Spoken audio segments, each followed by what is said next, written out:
Everyone, it's Mikey T, the movie star. I'm back with an exclusive, a major exclusive today, guys, because the floodgates are officially open. The floodgates are open, and I'm here to respond because I heard my name. I heard my name getting called out there on the internet.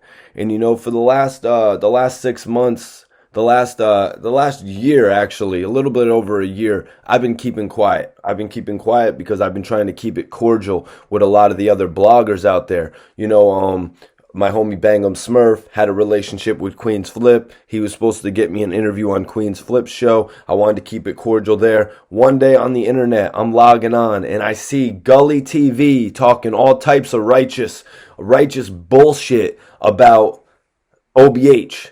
So everybody knows that I have a direct connection with OBH, ARAB, Dark Low, and all the men.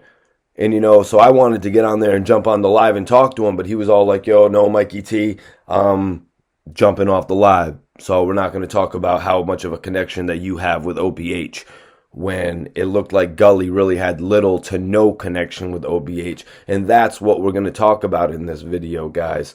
We're going to talk about Gully TV's connection with OBH, Gully TV's just overall credibility in the game of interviews. So I didn't get my opportunity to do a little thing on live with Gully TV back then. At this point, he had set up a joint, like a wannabe, and I'm just saying the floodgates are open. He had set up a little wannabe breakfast club setup where he was going to actually be interviewing people back and forth like that. And so we didn't get on the live, but he hit me on the DM and he's like, yo, Mikey T, I see what you do. You should really go do an exclusive interview with Benny the Butcher. So I'm like, okay. He just cooled me out. He just cooled me out real quick. He showed me that he could be a real dude or whatever. You know, supposedly he could be a real dude. So I chilled out, even though I seen him talking a little bit spicy about AB and Dark Low. And this was actually December 2018. This was actually right after ARAB had gotten arrested. So I went up, I did the interview with Benny the Butcher. Everything was cool. You know, I did a dope interview with Benny, made a connection with Benny. Like I said, I'm not really sure what's going on with Gully's relationship with Benny at this point. But if I'm just thinking off top, Benny the Butcher, Gully TV strikes me as the guy who does an exclusive with somebody and then is beefing with them within 3 to 4 months of dropping an exclusive. And that reminds me of many green videographers that I've known in the past. I like to refer to these guys as street nerds, because I remember one of the first times that I actually went to Trinidad, and one of Domination's homies went there, and he was a gangsta-ass dude. I mean, this dude was in the streets. This dude served time like Gully. But when he got around everybody with his camera around his neck, you know, he just looked so corny with his camera around his neck, you know, being a street dude. You know what I mean? Looked corny, probably like Gully TV be doing. He be looking corny when he's out there in the streets with the camera around his neck, but he wants to be an executive producer and all that. So this dude, he's a street ass dude, but he's there with everybody. He's quiet. He keeps to himself. You know what I mean? He doesn't talk. Not as much as me. Not as much as Mikey T, the movie star, was talking in Trinidad. Because, you know, when I went to Trinidad, I got all the stories. I got the story about how Suge Knight rushed the In the Club video set. I got a bunch of interview exclusives with Fredro Starr. What did the street gangster, what did the street nerd come out of there with? Just about 3-4 hours worth of camera footage that he didn't know nothing to do with. And something to me says that Gully TV has faced a lot of these same problems in his life. You know, any guy hitting you up, trying to, do something better for themselves, anybody who gets out of jail trying to do something better for themselves, everybody has the best plan. Even Smurf wanted to create a dope-ass record label. Every dude that gets out of jail wants to come home and create elaborate dreams where they're executive producers and they're journalists. Guys, I don't look at myself as a journalist. I look at myself as an executive producer. I look at myself as somebody that's going to come into the music game and create records. I've done records in the past. I've submitted records for ARAB. I've submitted records for other artists. You know what I mean? I'm in the middle of doing, I don't even want to talk about it, but I'm in the middle of working on a couple albums right now. And God willing, they'll get created. That's what I'm trying to do in this game. But you want to get out of jail, felonies, and you want to call yourself a journalist. I'm sorry, bro, but if we're comparing our interviews, Mine would shit all over your interviews, Gully TV.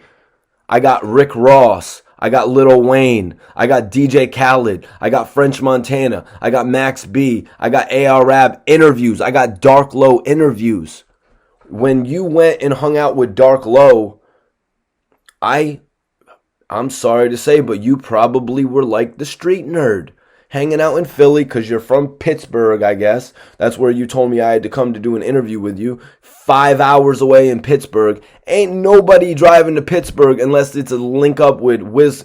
You know what I mean?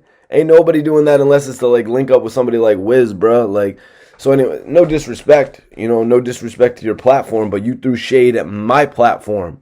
A platform, just because you have 110,000, 120,000 subscribers.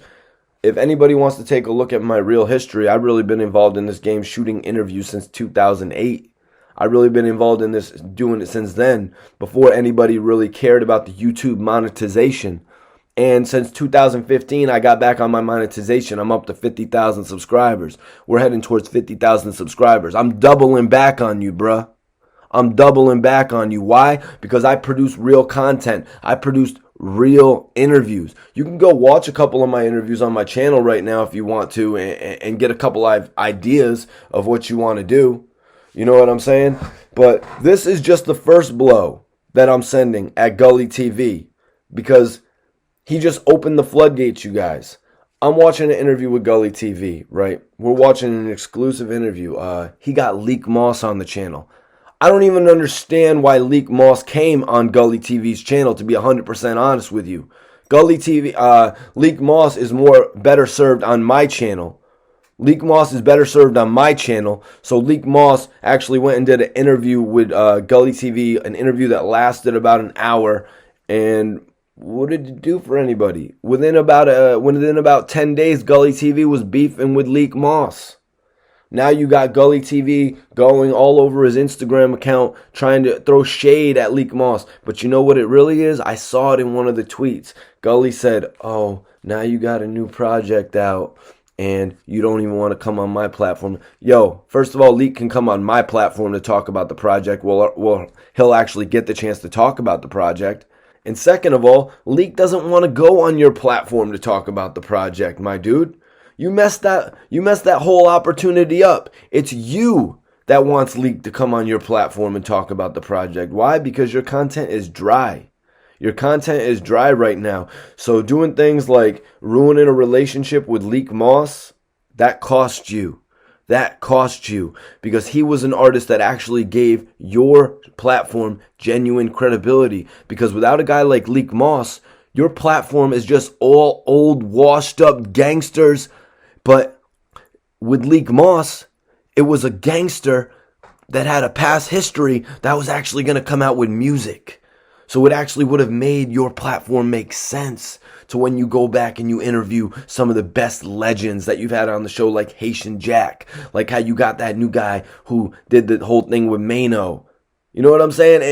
And believe me, I got a little bit of info coming up on Maino I was going to chill. But since you want to bring up things I know about, since you want to talk about people I know about, like that have to do with Maino and that whole Brooklyn side of town, I feel like I should do a blog about that too. And that's another artist right there that you decided to criticize just because he wouldn't jump on your platform.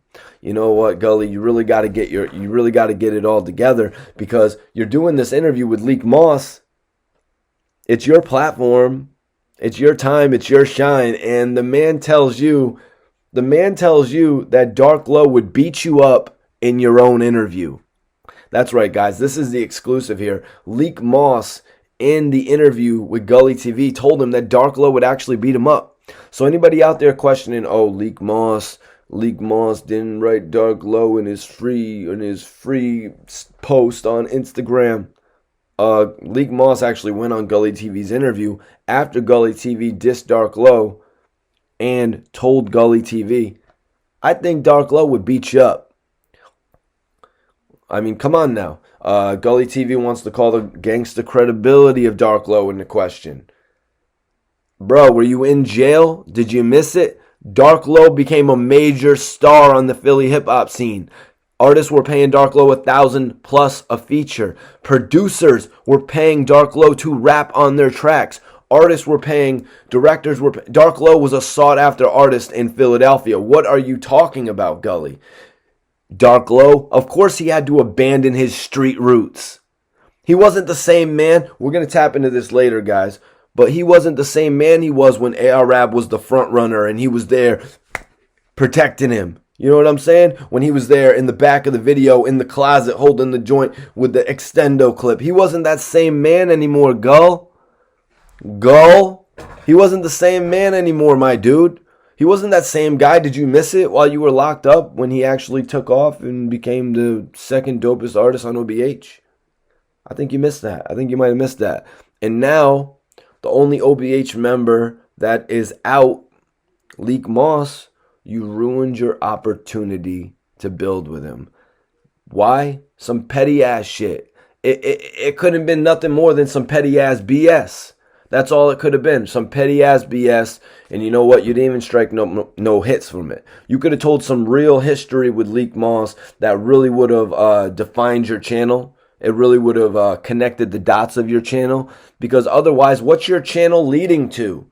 If you can't blow up an artist, if you can't blow up somebody from the market that you're promoting, which is this street gangster market, if you can't actually blow something up to the point where the general public cares about it, what is the point of you? Because I don't think you have nothing to do with the Haitian Jack film. I think you got alley-ooped out that one, man. I think you screwed yourself out of that one by this whole OBH situation that you put yourself in. You know what I mean? That's why you can't, like, Dark Low puts you in a position to come around OBH. He put you in a position to come around OBH, and you could have did the whole thing where you were silent and you didn't talk to nobody. You know what I mean? And you just stood in the corner and maybe you rolled up something for yourself. You know what I'm saying? Like, and then you smoked and chilled and filmed. Although I'm sorry to say I've never seen somebody post a link. I would love to see a 30-minute interview that Gully TV actually did with Dark Low. Because I've got several of them on the internet, guys. I've got hours of content with Dark Low, hours of content with A.R.Rab. My response to Gully TV saying that I'm using A.R.Rab, you must have been locked up, bro, when I was doing all them major interviews. My first interview went on World Star Hip Hop. My second interview went on World Star Hip Hop. You must not know who you're talking to. You know what I mean? I actually do interviews. I don't just calculate in a notepad. I don't just, write things up in a notepad that never get accomplished. You know what I'm saying? I wasn't just in jail thinking up things that I never came home and accomplished. I don't just call myself a journalist and never have written. I've got articles in Hip Hop Weekly magazine. I've got a 4-page spread with Max B in Hip Hop Weekly magazine. I don't think you know who you're dealing with. I got a 3-page spread with Lil Durk in Hip Hop Weekly magazine. You know what I mean? Like, I put on for artists. I put on for dope artists. So I really resent the comments you made that I'm actually using Ab and Dark Low. Because these are guys like me and Dark Low, it's a genuine friendship. That genuine friendship bridged to A.R.Rab that made a genuine friendship. That's real. I didn't just come around 2 times looking for an exclusive like you did. You know what I mean? That's not what I did. I didn't just come around a couple times, catch the vibe real quick, just so I could go back to my hometown and tell everybody that I messed with them. Nah, I kept going back. I kept going to Philly. Everybody watching this video hits me up, and they're like, Mikey T, you're from Philly. Come and link with me. They think I'm from Philly. I rep it so much. I love Philly. I think Philly is the mecca of hip-hop. I didn't want to do this video. I didn't want to come on here and expose this whole thing that's going on. I wanted to let you do your thing and get your shine, even though you were dissing some of the people that are closest to me in this industry. But no more, man. No more. Because I got the connections to some of the guys, and I'm not going to limit the questions that I ask. I'm not going to censor myself. There's no point in censoring yourself this day and age. That's why people are in the situation that they're in right now. This guy, Gully TV, Dark Low goes to jail. He releases a video of or he releases a Instagram conversation of Dark Low threatening him. Stay tuned, you guys, because that's the next joint. Stay tuned. I'm about to get right into that. Stay tuned, guys. The floodgates are open. Mikey T, the movie star. Everybody that wants to follow me on the gram. Mikey T _ the movie star. I'm going to follow you all back. I'm going to get back to my regularly scheduled programming, but this had to be said. And even though I'm going to keep going in, it's going to be regularly scheduled shit on this channel, guys. Report Card Radio, Mikey T, the movie star.